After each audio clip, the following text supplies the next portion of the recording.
So as a lot of you guys are aware, what's going on with the writer strike and now the actor strike has been putting a pretty big damper on Hollywood. They really don't know what to do without their little stars to go and promote their movies and TV shows and show for identity politics and talk about how stunning and brave to have women leads and talk about how diversity is literally life and everything. They don't have this anymore. And it's amazing how people who are so narcissistic, people who literally don't have the ability to stay quiet when they are given the freedom to speak nonstop, all of a sudden are able to stay quiet just because they want more money. It's amazing what money will do. But what am I talking about? Well, apparently, the Marvel's director, Nia DaCosta, just recently came out and said that they have a fear that the Hollywood strikes could prevent their star, Brie Larson, from promoting the film. Now, this particular headline, I was laughing at it, okay? Because I think that Brie Larson being unable to advertise the film is actually probably a good thing for this movie. And that goes for all of the actors in this movie. Everybody already hates Brie Larson. There's not a single person that I know of that actually likes Brie Larson as an actress. They can't stand her to the point that even Brie Larson herself knows that they can't stand her. She mentions it all the time during interviews. Oh, people actually want me to play the role again? I don't know. Maybe I will. Maybe I won't. That's narcissism. That's being unable to realize why people are not liking your stuff. But let's get into this article because I want to see why exactly she said what she said. Because honestly, I really don't agree. I think them not being able to advertise is only going to help the film. So let's get into the article, guys, from Bounding Into Comics. But of course, before we do, just consider giving me a subscribe. I'm shadow banned as hell, and like the video to push us out into the YouTube algorithm. So it says, as for the SAG-AFTRA and WGA strikes, respectively, March onto their third and fifth months, the Marvel's director, Nia DaCosta, is beginning to fret that the ongoing stalemates will prevent the film's star, Brie Larson, from doing any press in promotion of the upcoming MCU sequel. Now, just to be clear, I don't consider Brie Larson to be the star of this movie. It's been very clear since the get-go, even Kevin Feige said so himself, that Miss Marvel was going to be the center point of this movie. She was going to be the star of this movie. So the fact that people are trying to come out and pretend as if Brie Larson is a star, they didn't even call it Captain Marvel 2. They called it the Marvels. So again, she's not the star of this movie. It says DaCosta expressed her concerns about Larson's absence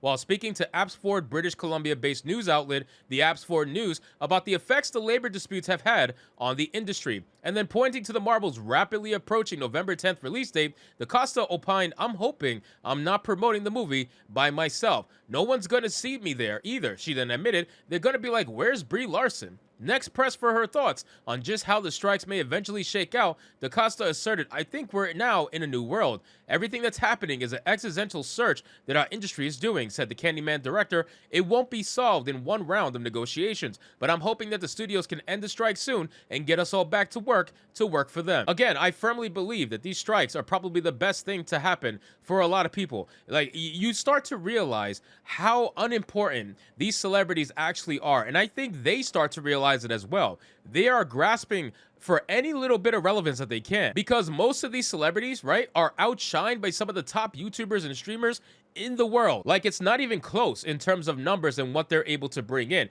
We saw that to be very clear in multiple different examples. So people like Brie Larson, people like Teyonah Parris, who plays Monica Rambeau, they don't have the same relevance anymore that celebrities back in the day used to have. And these strikes are showcasing that nobody cares that these strikes are going on. Nobody cares. I don't think there's been a blip in terms of what people have been hanging out for and enjoying and entertainment and everything like that.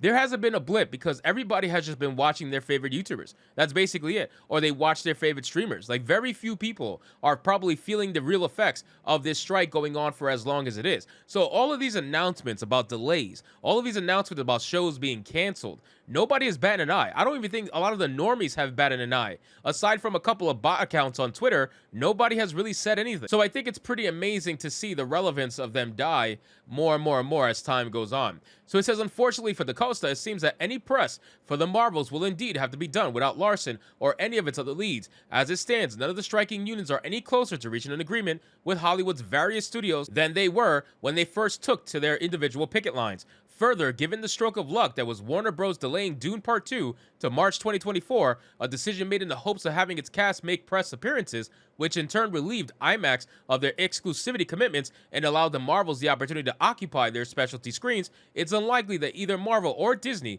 would seek to tempt fate by pushing the film back for a sixth time. And that's another thing too, ladies and gentlemen. If you're unaware, this movie has been pushed back an immense amount of time. This movie has seen more delays than any movie that I could think of in recent times. It is insane how many times this movie has been delayed. And I don't think they're going to want to do it a sixth time. I just don't see that being a possibility. But then again, you never know. I mean, the fact that it got to 5 delays is absolutely ridiculous.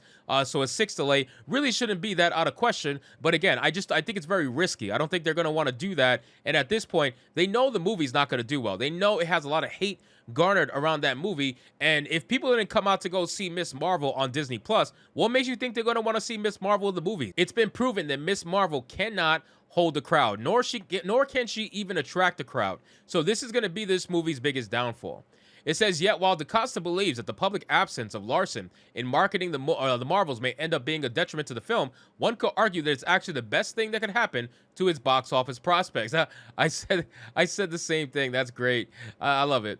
It says, last time the Carol Danvers actress took center stage in marketing a Captain Marvel-related film, she single-handedly sank both her and the heroine's reputations with her dismissive public regurgitation of all the worst identity politics talking points. In light of the past performance, as well as the rumor that the actress' own diva-like behavior caused numerous problems behind the scenes, Marvel and Disney are likely counting their lucky stars that the strike will prevent her from taking any sort of public forum. Honestly, even if the strikes weren't around, if Disney was smart, they would keep Brie Larson from speaking. I'm being real with you, but ultimately we all know that Disney loves women like this. Disney loves man-hating, white people-hating women. That's what they love. They love this stuff. They can use her to push all this identity politics, and she won't even bat an eye because she loves it, and they love it. So ultimately, we're going to have to see as time goes on what's going to happen with this movie. But at this point in time, I really wouldn't expect too much from this movie at all. I'm expecting a box office flop, but again, you could never know. So anyway, guys, thank you so much for watching this video. I hope you did enjoy it, and if you did, consider leaving me a subscribe. I would greatly appreciate it. Don't forget to like the video, comment, let me know what you thought, and I'll see you guys on the next one. Hypnotic out.